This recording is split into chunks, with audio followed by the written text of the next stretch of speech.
اس طرح صالح علیہ السلام دن رات انہیں دعوت دیتے رہے، یہاں تک کہ یہ لوگ صالح علیہ السلام سے کہنے لگے، تم نے اور تمہارے ساتھیوں نے ہمارے اندر نحوست پھیلا رکھی ہے اور اسی لیے ہم مشکلات اور مصائب کا شکار ہیں، لہٰذا تم ہم سے دور ہو جاؤ۔ صالح علیہ السلام نے انہیں جواب دیا، تم پر نحوست اللہ کی طرف سے ہے، تم فتنے میں پڑے ہوئے لوگ ہو۔ پھر اس کے بعد وہ لوگ صالح علیہ السلام سے مکمل طور پر دشمنی کرنے لگے اور انہوں نے آپ کو یہاں تک کہہ دیا کہ آپ ہماری مجلس میں نہ آیا کریں کیونکہ آپ منحوس ہیں۔ پھر بات یہاں تک پہنچی کہ صالح علیہ السلام نے انہیں اللہ کے عذاب سے ڈرایا، دھمکایا اور کہا، يا قوم أرأيتم إن كنت على بينة من ربي وآتاني منه رحمة فمن ينصرني من الله إن عصيته فما تزيدونني غير تخسير۔ اے میری قوم کے لوگو، ذرا بتلاؤ تو اگر میں اپنے رب کی طرف سے کسی مضبوط دلیل پر ہوا اور اس نے مجھے اپنے پاس سے رحمت عطا کی ہو، پھر میں نے اس کی نافرمانی کی، تو کون ہے جو اس کے مقابلے میں میری مدد کرے؟ تم تو میرا نقصان ہی بڑھا رہے ہو۔ یعنی فرض کرو اگر میں حق پر ہوا اور یقیناً میں حق پر ہوں اور اللہ تعالیٰ نے مجھے اپنی نبوت سے بھی نوازا ہے، پھر بھی میں تمہاری باتوں میں آ کر اس کی نافرمانی کروں تو بلا شبہ اس وقت میں گھاٹے میں ہوں گا اور تم بھی خسارہ پانے والے ہوگے۔ اس پر وہ ظالم لوگ مقابلے پر اتر آئے، کہنے لگے، اگر تو سچا ہے تو کوئی معجزہ لے آ، لیکن وہ معجزہ ہماری مرضی کے مطابق ہو، اس صورت میں ہم ضرور ایمان لے آئیں گے۔ آپ ایسا کریں کہ بستی کے کنارے پتھریلی چٹان میں سے دودھ دینے والی 10 ماہ کی حاملہ اونٹنی نکالیں، اس کا رنگ سرخ ہو۔ صالح علیہ السلام سے یہ مطالبہ کر کے وہ سردار لوگ ایک طرف بیٹھ گئے اور مذاق اڑانے لگے۔ ایک کہنے لگا اونٹنی 10 ماہ کی ہو، حاملہ ہو، دوسرا کہنے لگا لازمی طور پر اس کا رنگ سرخ ہو، پھر ایک تیسرا سردار بولا اس کی کھال پر بہت زیادہ اون ہو، چوتھا بولا موٹی تازی ہو، ہم نے پہلے اس قسم کی اونٹنی دیکھی نہ ہو، پانچواں بولا وہ اتنی بڑی ہو کہ اکیلی ایک دن تمام کنویں کا پانی پی جائے اور دوسرے روز ہم پئیں۔ یہ لوگ اسی طرح مذاق اڑا رہے تھے کہ صالح علیہ السلام نے ان سے کہا، اگر تمہاری مطلوبہ اونٹنی تمہیں مل جائے تو کیا تم ایمان لے آؤ گے؟ سب نے مل کر کہا، ہاں ضرور لے آئیں گے۔ صالح علیہ السلام نے فرمایا، تب تم ایک دن سب لوگوں کو جمع کر لو۔ مقررہ دن وہ لوگ جمع ہو گئے۔ ان کی موجودگی میں صالح علیہ السلام نے اللہ سے دعا کی، زمین پر زلزلہ طاری ہوا، ان کی آنکھوں کے سامنے چٹان پھٹی اور اس سے بالکل ویسی ہی اونٹنی نکلی جیسا کہ ان کا مطالبہ تھا۔ انہوں نے اپنی زندگی میں ایسی اونٹنی کبھی نہیں دیکھی تھی۔ اس میں وہ تمام صفات موجود تھیں جن کا ذکر ان لوگوں نے کیا تھا۔ اللہ تعالیٰ صالح علیہ السلام کی زبانی سورہ ہود آیت 64 میں فرماتے ہیں، وَيَا قَوْمِ هَٰذِهِ نَاقَةُ اللَّهِ لَكُمْ آيَةً فَذَرُوهَا تَأْكُلْ فِي أَرْضِ اللَّهِ وَلَا تَمَسُّوهَا بِسُوءٍ فَيَأْخُذَكُمْ عَذَابٌ قَرِيبٌ۔ اے میری قوم، یہ اللہ کی بھیجی ہوئی اونٹنی ہے، یہ تمہارے لیے ایک معجزہ ہے۔ اب تم اسے اللہ کی زمین میں کھاتی ہوئی چھوڑ دو اور اسے کسی طرح کی تکلیف نہ پہنچاؤ، ورنہ فوری عذاب تمہیں آ پکڑے گا۔ اس اونٹنی کو چونکہ کسی اونٹنی نے جنم نہیں دیا تھا، اس لیے اس کو ناقۃ اللہ یعنی اللہ کی اونٹنی کہا گیا۔ پھر صالح علیہ السلام نے فرمایا، لوگو سن لو، ایک دن یہ اونٹنی پانی پیے گی، ایک دن تم پیو گے، تم میں سے کوئی اسے تکلیف نہ پہنچائے، ورنہ اللہ کا بدترین عذاب تم پر نازل ہوگا۔ سورۃ القمر میں اللہ فرماتے ہیں، بے شک ہم اونٹنی کو ان کے لیے آزمائش بنا کر بھیج رہے ہیں، تم صبر کے ساتھ ان کے انجام کا انتظار کرو۔ اس نشانی کے ظہور کے بعد اللہ تعالیٰ نے صالح علیہ السلام کو مخاطب کر کے فرمایا، تم اب دیکھتے رہو کہ ان کا انجام کیا ہوتا ہے، ان کی سختیوں پر صبر کرو۔ ان سے کہہ دو کہ پانی پر ایک دن ان کا اختیار ہوگا اور ایک دن اس اونٹنی کا، خبردار کوئی زیادتی نہ کرے اور اس اونٹنی کو پانی پینے سے نہ روکے۔ سورۃ الشمس میں اللہ تعالیٰ فرماتے ہیں کہ ان سے اللہ کے رسول نے فرما دیا تھا کہ اللہ کی اونٹنی کی اور اس کے پانی پینے کی باری کی حفاظت کرو، یعنی اسے نہ تو پانی پینے سے روکو اور نہ ہی اسے کوئی تکلیف پہنچاؤ۔ اس معجزے کو دیکھ کر لوگ دو گروہوں میں بٹ گئے۔ بہت کم لوگوں نے صالح علیہ السلام کی پیروی کی، ان پر ایمان لائے، جبکہ اکثر لوگ پھر بھی اپنے کفر پر ڈٹے رہے۔ اللہ تعالیٰ فرماتے ہیں، ان لوگوں نے خود معجزے کا مطالبہ کیا تھا، لیکن اس کو اپنی آنکھوں سے دیکھنے کے باوجود ظلم پر اڑے رہے اور کفر پر اصرار کرتے رہے۔ سورۃ الحجر آیت 81 میں اللہ فرماتے ہیں، وَآتَيْنَاهُمْ آيَاتِنَا فَكَانُوا عَنْهَا مُعْرِضِينَ، اور انہیں ہم نے اپنی نشانیاں بھی عطا فرمائی تھیں، لیکن پھر بھی وہ ان سے گردن موڑنے والے ہی رہے۔ اسی طرح سورہ بنی اسرائیل میں اللہ تعالیٰ فرماتے ہیں، ہم نے قوم سمود کو نشان کے طور پر اونٹنی عطا فرمائی تھی، لیکن انہوں نے اس پر ظلم کیا۔ بلا شبہ وہ ایک واضح نشانی تھی، کوئی شخص یہ نہیں کہہ سکتا تھا کہ جادوگروں نے اسے پیدا کیا ہے۔ وہ اونٹنی ان میں موجود رہی، ان کے علاقے میں جہاں چاہتی چرتی، جب کنویں پر پانی پینے جاتی تو سارا پانی پی جاتی۔ وہ لوگ اس کا دودھ پیتے، دودھ سب کے لیے کافی ہو جاتا۔ ان کی آنکھوں کے سامنے اس نے ایک بچے کو جنم دیا، وہ شکل صورت میں بالکل اپنی ماں جیسا تھا۔ لوگ اسے دیکھ کر تعجب کرتے، بچہ اونٹنی کے ساتھ رہتا، یہ ایک واضح نشانی تھی، اس پر جادو کا گمان کیا ہی نہیں جا سکتا تھا۔ وہ اونٹنی ایک عرصے تک ان لوگوں میں رہی۔ اللہ فرماتے ہیں، ہم نے قوم سمود کو بطور نشان کے ایک اونٹنی دی تھی، لیکن انہوں نے اس پر ظلم کیا۔ حالانکہ یہ نشانیاں ہم لوگوں کو ڈرانے کے لیے ہی بھیجتے ہیں۔ وہ لوگ اس اونٹنی کو دیکھ کر متعجب ضرور ہوئے، لیکن ایمان پھر بھی بہت کم لوگ لائے، حالانکہ اس نشانی کے بعد انہیں چاہیے تھا ایمان لے آئیں۔ پھر ایک دن قوم کے سرداروں نے مشورہ کیا کہ اگر ہم نے صالح کو اسی طرح چھوڑ دیا تو کہیں لوگ ہمیں نہ چھوڑ دیں اور صالح کے پیروکار بن جائیں۔ اس اونٹنی نے تو ہمیں مصیبت میں ڈال دیا ہے، ہم پورا ایک دن پانی کو چھو بھی نہیں سکتے، کیونکہ یہ سارا دن پانی پیتی رہتی ہے۔ پھر یہ اس قدر دیو ہیکل ہے کہ اسے دیکھ کر ہماری بکریاں بھاگ جاتی ہیں، اونٹ اسے دیکھ کر خوفزدہ ہو جاتے ہیں، لہٰذا ہمیں چاہیے کہ اس سے چھٹکارا حاصل کر لیں۔ وہ آپس میں مشورہ کرتے رہے، آخر انہوں نے ایک آدمی منتخب کیا۔ مورخین کا اس پر اتفاق ہے کہ اس کا نام قدار بن سالف تھا، اس کے ساتھ اس کا ایک ساتھی بھی تھا۔ ان دونوں نے مل کر اونٹنی کو قتل کیا۔ اللہ تعالیٰ سورۃ القمر آیت 29 اور 30 میں فرماتے ہیں، فنادوا صاحبهم فتعاطى فعقر فكيف كان عذابي ونذر۔ پھر انہوں نے اپنے ساتھی کو بلایا، تب اس نے ہاتھ بڑھایا اور اس کی کونچیں کاٹ دیں، پھر دیکھا ہمارا عذاب اور ڈراوا کیسا تھا۔ اس قدار کے بارے میں نبی کریم صلی اللہ علیہ وسلم کا ارشاد ہے کہ پہلے لوگوں میں سے سب سے زیادہ بدبخت یہی تھا۔ اللہ تعالیٰ نے قرآن مجید میں اس کا ذکر یوں فرمایا ہے، فنادوا صاحبہم، پھر انہوں نے اپنے ساتھی کو پکارا۔ سورۃ الشمس میں اللہ فرماتے ہیں، اذ انبعث اشقاها، جب ان میں بڑا بدبخت شخص اٹھ کھڑا ہوا۔ یہ بدبخت قدار اٹھا، اپنے ساتھی کو ساتھ لیا اور اونٹنی کو قتل کرنے کے لیے تیار ہو گئے۔ آپس میں مشورہ ہوا کہ یہ نہ کہا جائے ہم نے اسے قتل کیا ہے۔ اس طرح باقی لوگوں نے بھی ان سے اتفاق کیا۔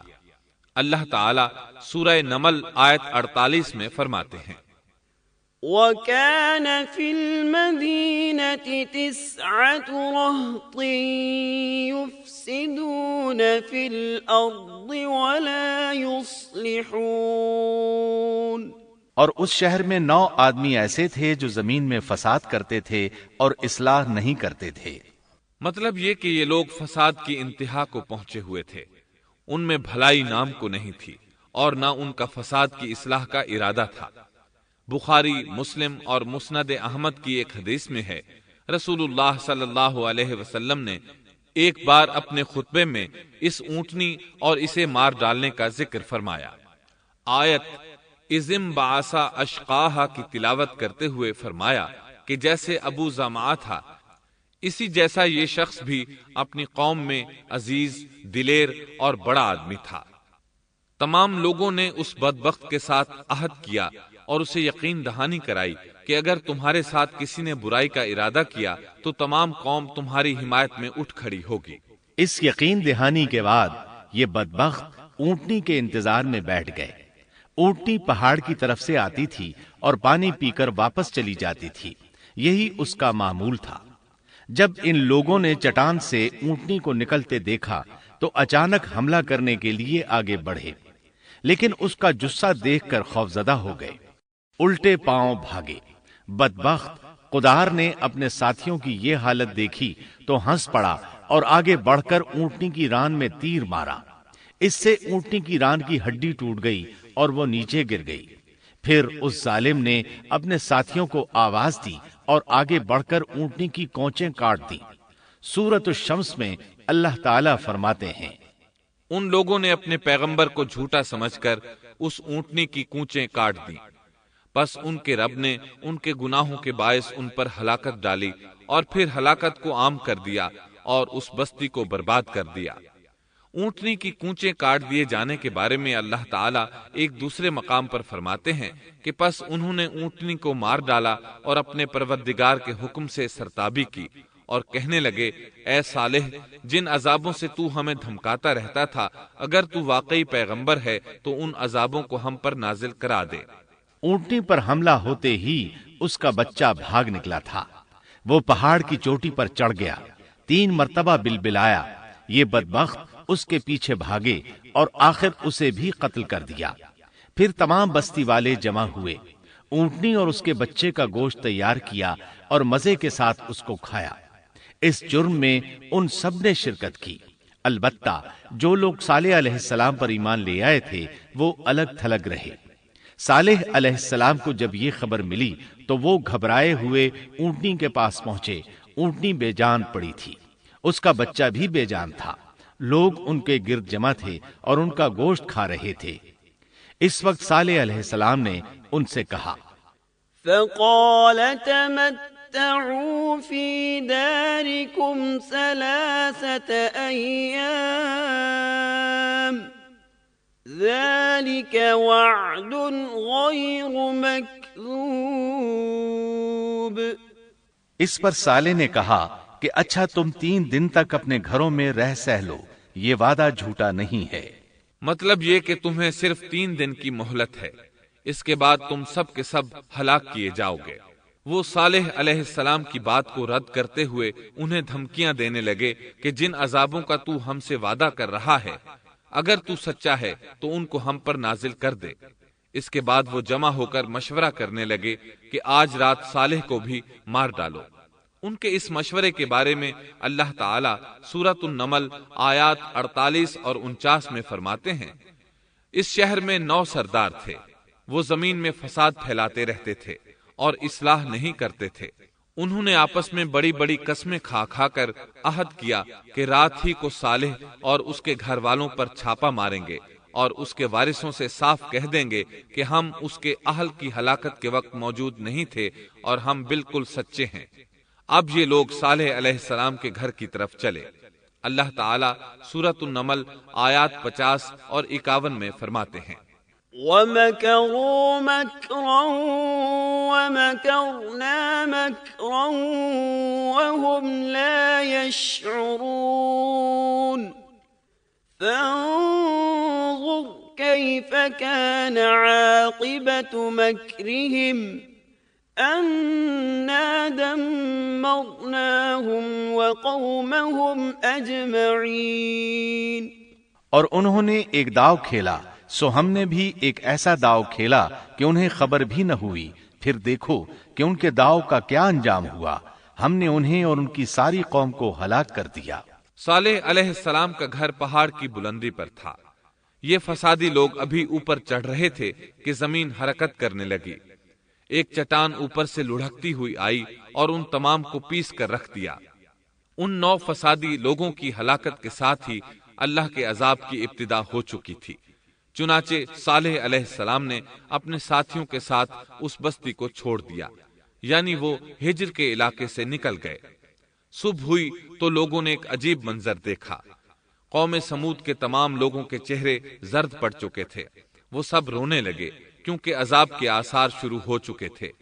دوسرے دن تمام لوگوں کے چہرے آگ کی طرح سرخ ہو گئے اور تیسرے دن تمام کے چہرے سیاہ ہو چکے تھے۔ اپنی یہ حالت دیکھ کر سب لوگ رونے اور چیخ پکار کرنے لگے، اپنی قبریں کھودنے لگے۔ اب انہیں یقین ہو چکا تھا کہ عذاب کا وعدہ برحق تھا۔ اللہ تعالیٰ نے انہیں پہلی قوموں کی طرح ایک قسم کا عذاب نہیں دیا تھا، جیسے قوم نوح کو صرف طوفان کے ذریعے ہلاک کیا گیا، قوم عاد کو صرف طوفانی ہوا کے ذریعے ہلاک کیا گیا، لیکن قوم سمود کو اللہ تعالیٰ نے طرح طرح کے عذابوں سے دوچار کیا، اس لیے کہ انہوں نے اپنی مطلوبہ شرط پوری ہونے کے باوجود ایمان قبول نہیں کیا تھا۔ عذاب کی ابتدا زلزلے سے ہوئی، زمین حرکت کرنے لگی۔ اس کی وجہ سے وہ لوگ اپنے گھروں میں اوندھے کے اوندھے پڑے رہ گئے، ان میں اٹھنے کی طاقت تک نہ رہی۔ پھر آسمان میں سخت کڑاکا ہوا، اس کی ہولناک دہشت انگیز چنگھاڑ نے ان کے بھیجے پھاڑ کر رکھ دیے۔ ایک ہی لمحے میں ایک ساتھ وہ سب ڈھیر ہو گئے۔ ان کی ہلاکت اور تباہی کو بیان کرتے ہوئے اللہ تعالی سورۃ الذاریات آیات 43 تا 45 میں فرماتے ہیں، وَفِي ثَمُودَ إِذْ قِيلَ لَهُمْ تَمَتَّعُوا حَتَّى حِينٍ فَعَتَوْا عَنْ أَمْرِ رَبِّهِمْ فَأَخَذَتْهُمُ الصَّاعِقَةُ وَهُمْ يَنظُرُونَ فَمَا اسْتَطَاعُوا مِنْ قِيَامٍ وَمَا كَانُوا منتصرين۔ اور سمود کے قصے میں بھی عبرت ہے، جب ان سے کہا گیا کہ تم کچھ دن تک فائدہ اٹھا لو، لیکن انہوں نے اپنے رب کے حکم سے سرتابی کی، اس پر انہیں ان کے دیکھتے دیکھتے تیز و تند کڑاکے نے ہلاک کر دیا، پس نہ تو وہ کھڑے ہو سکے اور نہ بدلہ لے سکے۔ اسی طرح سورہ ہود میں اللہ تعالیٰ نے ان کی تباہی کا نقشہ اس طرح کھینچا ہے کہ ایک زور کی کڑک نے ان ظالموں کو آ لیا، پھر تو وہ اپنے گھروں میں زانوں کے بل مردہ پڑے رہ گئے، ایسے گویا کہ وہ کبھی آباد ہی نہ تھے۔ سورۃ القمر میں اللہ نے ان کی رسوائی ان الفاظ میں بیان کی ہے، ہم نے ان پر ایک چیخ بھیجی، پھر وہ ایسے ہو گئے جیسے کانٹوں کی باڑ کا چورا۔ دوسری طرف صالح علیہ السلام اور ان کے ساتھیوں کو اللہ تعالیٰ نے اپنی رحمت سے نجات دی۔ اللہ تعالیٰ سورہ ہود آیت 66 میں فرماتے ہیں، فَلَمَّا جَاءَ أَمْرُنَا نَجَّيْنَا صَالِحًا وَالَّذِينَ آمَنُوا مَعَهُ بِرَحْمَةٍ مِنَّا وَمِنْ خِزْيِ يَوْمِئِذٍ إِنَّ رَبَّكَ هُوَ الْقَوِيُّ الْعَزِيزُ۔ پھر جب ہمارا فرمان آ پہنچا، ہم نے صالح اور ان پر ایمان لانے والوں کو اپنے فضل سے اس سے بچا لیا اور اس دن کی رسوائی سے بھی۔ یقیناً تیرا پروردگار نہایت توانا اور غالب ہے۔ اس قوم کے آثار آج تک باقی ہیں۔ مدینہ منورہ کے شمال مغرب میں ان کے گھر موجود ہیں۔ اب یہ علاقہ مدائن صالح کے نام سے مشہور ہے۔ سورۃ النمل میں اللہ تعالیٰ فرماتے ہیں، پس یہ ان کے گھر ہیں جو ان کے ظلم کے سبب ویران پڑے ہیں، بے شک اس میں دانش مندوں کے لیے نشانیاں ہیں۔ اللہ تعالیٰ نے ان کے نشانات کو آج تک باقی رکھا ہے تاکہ بعد میں آنے والوں کو یقین ہو جائے اور کسی قسم کا شک نہ رہے۔ عذاب کے آثار نمودار ہونے پر صالح علیہ السلام نے ان سے فرمایا تھا، اے میری قوم، میں نے تمہیں اپنے پروردگار کا حکم پہنچا دیا تھا اور میں نے تمہاری خیر خواہی کی، لیکن تم لوگ خیر خواہوں کو پسند نہیں کرتے۔ اس کے بعد صالح علیہ السلام اپنے ساتھیوں کے ساتھ وہاں سے ہجرت کر کے فلسطین آ گئے، وہیں رملہ نامی بستی میں رہنے لگے اور یہیں آپ کی وفات ہوئی۔ نبی کریم صلی اللہ علیہ وسلم صحابہ کرام رضی اللہ عنہم کے ساتھ تبوک تشریف لے گئے تو آپ نے مدائن صالح کے قریب قیام فرمایا تھا۔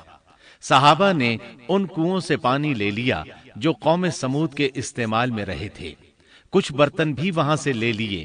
آپ کو پتہ چلا تو آپ نے حکم فرمایا، ان برتنوں کو توڑ دو اور اس پانی کو بہا دو اور اس پانی سے جو کھانا تیار کیا ہے اس کو الٹ دو۔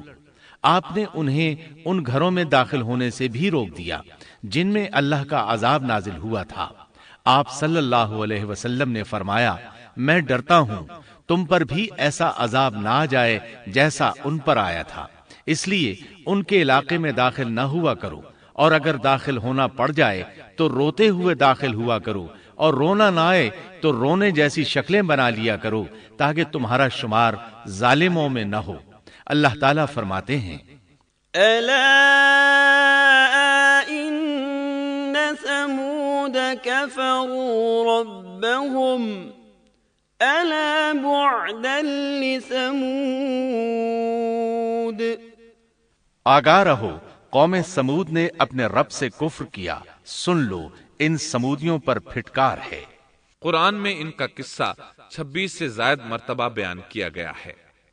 اس کے بعد لوگ ایمان کی حالت میں امن چین کی زندگی بسر کرنے لگے، لیکن پھر نئے سرے سے ان میں خرابی پیدا ہوئی۔ شیطان نے پھر اپنا کام دکھایا، ان کے دلوں میں وسوسہ ڈالا اور فلسطین، عراق، مصر اور جزیرے کے نواحی علاقوں میں شرک پھیل گیا۔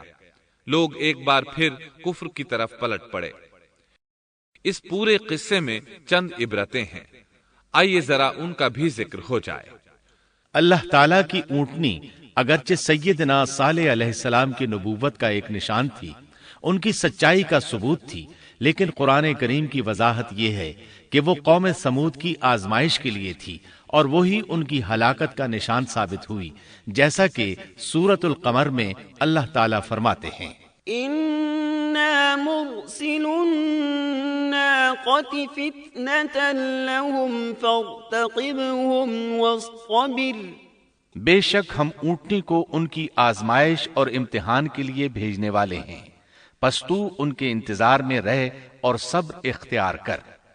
سنت اللہ یہ رہی ہے کہ اگر وہ اپنے پیغمبر کو کسی قوم کی ہدایت کے لیے بھیجے اور قوم اس کی ہدایت پر کان نہ دھرے تو ضروری نہیں کہ وہ قوم ہلاک کر دی جائے، لیکن جو قوم اپنے نبی سے اس وعدے پر نشان طلب کرے کہ اگر ان کا مطلوبہ نشان ظاہر ہو گیا تو وہ ایمان لے آئیں گے، اور پھر نشان آ جانے کے بعد وہ ایمان نہ لائے تو اس قوم کی ہلاکت یقینی ہے۔ اللہ تعالیٰ پھر اس قوم کو معاف نہیں کرتے جب تک کہ وہ تائب نہ ہو جائے اور اللہ کے دین کو قبول نہ کرے، یا عذاب الہی سے صفحہ ہستی سے مٹ کر دوسروں کے لیے عبرت کا نشان بن جائے۔ لیکن اس سنت سے نبی کریم صلی اللہ علیہ وسلم کی امت مستثنا ہے، اس لیے کہ آپ صلی اللہ علیہ وسلم نے وضاحت فرمائی ہے، میں نے اللہ تعالیٰ سے دعا مانگی ہے کہ اللہ تعالیٰ میری امت میں عذاب عام مسلط نہ فرمائے، اور اللہ نے میری دعا قبول فرما لی۔ قرآن میں اللہ تعالیٰ نے نبی کریم صلی اللہ علیہ وسلم کی اس بات کی یوں تصدیق کی ہے، وَمَا كَانَ اللَّهُ لِيُعَذِّبَهُمْ وَأَنْتَ فِيهِمْ۔ اے رسول، اس حال میں کہ تو ان میں موجود ہے، اللہ تعالیٰ ان کافروں پر عذاب مسلط نہیں کرے گا۔ اور یہ ایک خطرناک غلطی ہے، نفس کا دھوکہ ہے کہ انسان عیش و عشرت اور دنیاوی جاہ و جلال کو دیکھ کر یہ خیال کر بیٹھے، یہ گمان کر لے کہ جس قوم یا فرد کے پاس یہ سب کچھ موجود ہے وہ ضرور اللہ تعالیٰ کے سائے میں ہے، اور یہ کہ ان کی یہ خوش عیشی اس بات کی علامت ہے کہ اللہ تعالیٰ کی خوش نودی ان کے ساتھ ہے۔ یہ نفس کا دھوکہ ہے، غلط فہمی ہے، بلکہ کج فہمی ہے۔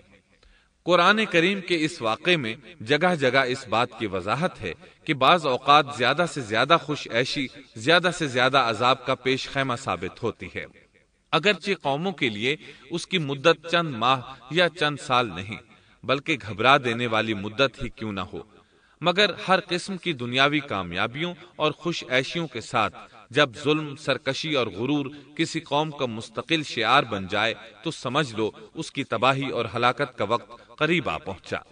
اللہ تعالیٰ فرماتے ہیں، تیرے رب کی پکڑ بہت سخت ہے، لیکن اس کے ساتھ ہی یہ بات بھی ہے کہ کسی قوم میں تمام تر خرابیوں کے باوجود اگر قوم سے اکثر افراد اللہ کے شکر گزار ہوں، اس کے بندوں کے ساتھ انصاف کرنے والے اور آپس میں نیک نیت اور خیرخواہی کرنے والے ہوں تو بلا شبہ وہ اللہ کے ہاں مقبول بندے ہیں، اور انہی کو دنیا اور آخرت کی کامیابیوں کی بشارت ہے، اور انہی کے لیے یہ دنیاوی عیش اللہ کی بے انتہا نعمتوں کی علامت ہے۔ انہی الفاظ پر سیدنا صالح علیہ السلام کا قصہ اختتام کو پہنچا۔